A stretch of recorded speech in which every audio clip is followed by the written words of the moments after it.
大家早安，今天我要来做1人份的中午午餐。因為我一個人吃的話，我會怎麼煮跟大家分享1人食的午餐。我就用絲瓜，因為最近看到市場賣很多的絲瓜，絲瓜也很容易煮軟，可以很快速的上桌。絲瓜搭配豆腐，我覺得很絕配。等一下呢，這樣子吃起來就會有蛋白質，又有蔬菜，再加一些菇類。這樣子1人食的午餐就可以很豐盛。那我們現在就來備料：絲瓜削皮，絲瓜的皮削一層薄薄的下來，不要削得太厚，我喜歡保留它有點綠色的皮。等一下煮起來，它的皮會是翠綠的。今天買的這顆是台幣25元。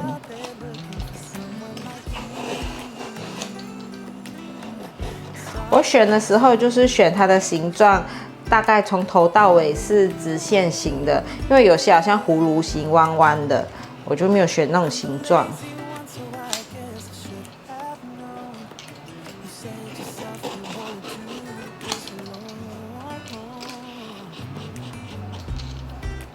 絲瓜削完皮，洗乾淨，頭尾去掉。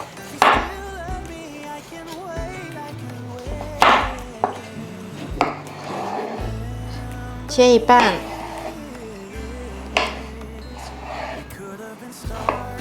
我把它切成細條狀，之後再來斜切成片狀。我覺得這樣子的形狀會比較漂亮。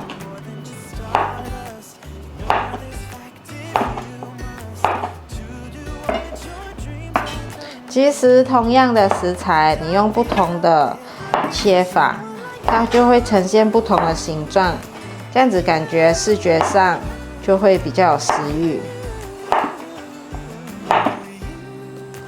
所以我常常會在想，這食材到底可以怎樣變化出不同的樣子。我很常就是只是平平的切。但是做菜做久了，就會慢慢的去發掘一些平常不會切的方式。我之前做過絲瓜煮麵線，還有絲瓜炒素蛋，這些影片可以回顧我之前在頻道分享過的。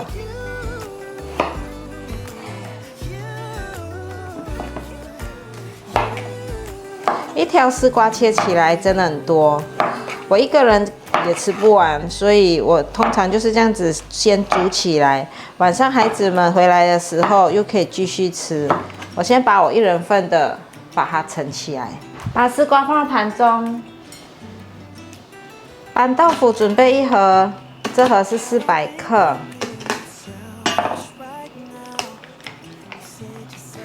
其實這分量煮起來大概是4人份。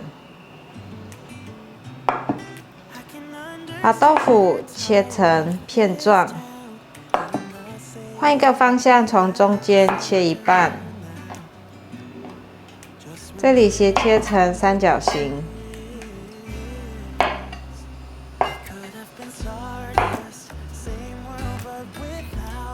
這板豆腐常常是我們家的常備食材，因為我們吃素。增加蛋白質的來源就是豆腐、豆乾、豆包、豆腸，所以會放一些豆腐在冰箱裡面，要吃隨時就有了。把豆腐放入盤中，杏鮑菇這種小條的準備4條，給它剝成細絲。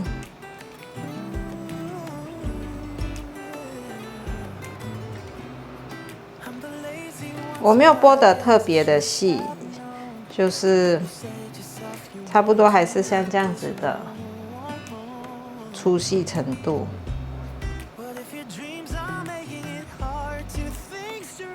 大家如果有在做備餐的話，可以先把杏鮑菇買回來的時候剝成像這樣一絲一絲的，放在保鮮盒裡面，要用到的時候就會很快速可以拿來用。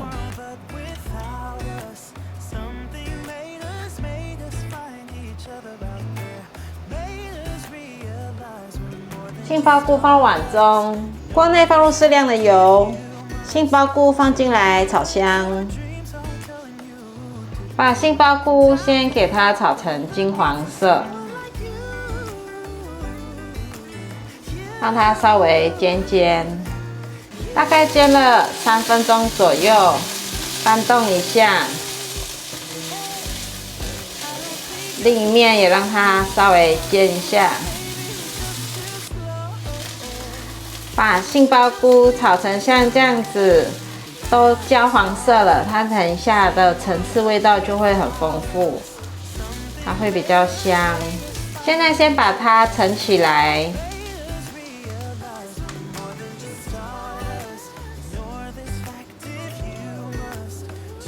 鍋子裡再補一點油，豆腐放進來煎，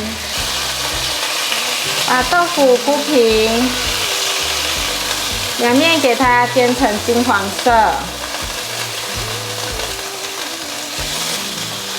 每一片都給它躺好。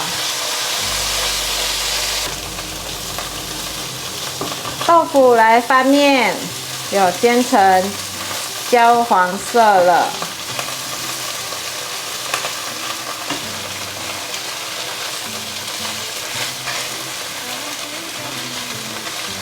现在再把另一面的豆腐煎上色。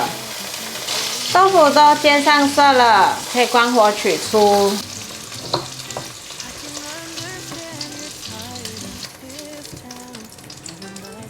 絲瓜放進來炒香，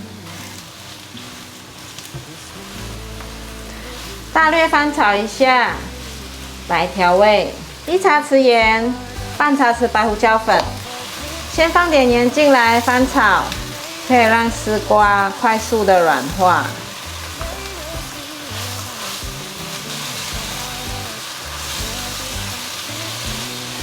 大略翻炒一下，放入水。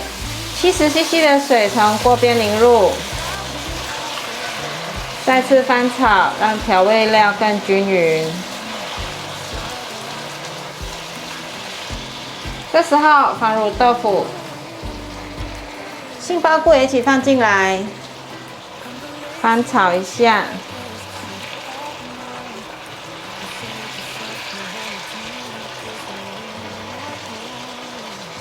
加入第2次的水70 cc， 1茶匙的醬油，讓它有一點醬色，翻炒一下。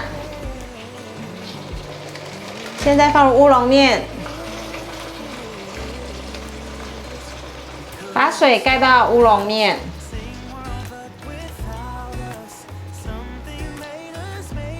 現在蓋蓋子燜煮。大約燜煮了3分鐘左右，把烏龍麵給它拌鬆。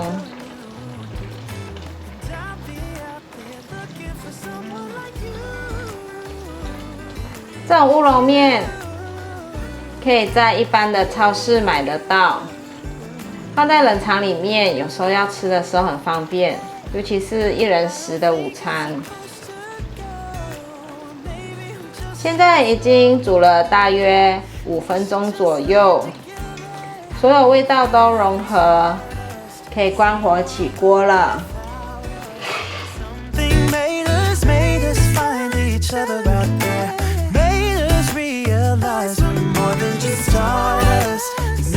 今天我就把烏龍麵夾起來，就是我一個人的午餐，剩下還有大半鍋，就是孩子們回來的時候可以讓他們的晚餐。這個烏龍麵已經有那個絲瓜甜甜的味道了，絲瓜很甜有軟。吃看豆腐，絲瓜的味道好濃郁哦，每個食材都吸到了絲瓜的味道。素食的絲瓜沒有煮蛤蜊，其實也是可以很清甜。我有放1茶匙的醬油，讓它有一點淡淡的醬色。好喝。我覺得這杏鮑菇一定要給它煎得焦焦的，等它在煮這個湯的時候，它就會很有味道，很清甜。我覺得這樣子很簡單、很快速就可以做出1人食的午餐。然後呢，我又可以一次煮2餐，自己的煮起來了，晚上又多了1道菜。有时候媽媽們的時間都很忙碌，時間都要分配給孩子啊，那要快速出餐，然後還要有自己的時間的話，我觉得就是一次煮2餐，這樣子可以比較快速。再加上如果有氣炸鍋的話，等下再用氣炸的方式再炒一個蔬菜，這樣子很簡單，晚餐就完成了。好啦，今天的影片就分享到這裡。如果喜歡的話，記得分享、按讚、加訂閱，還有按讚追蹤粉絲頁，還有 IG。我下次大概裡見，拜拜。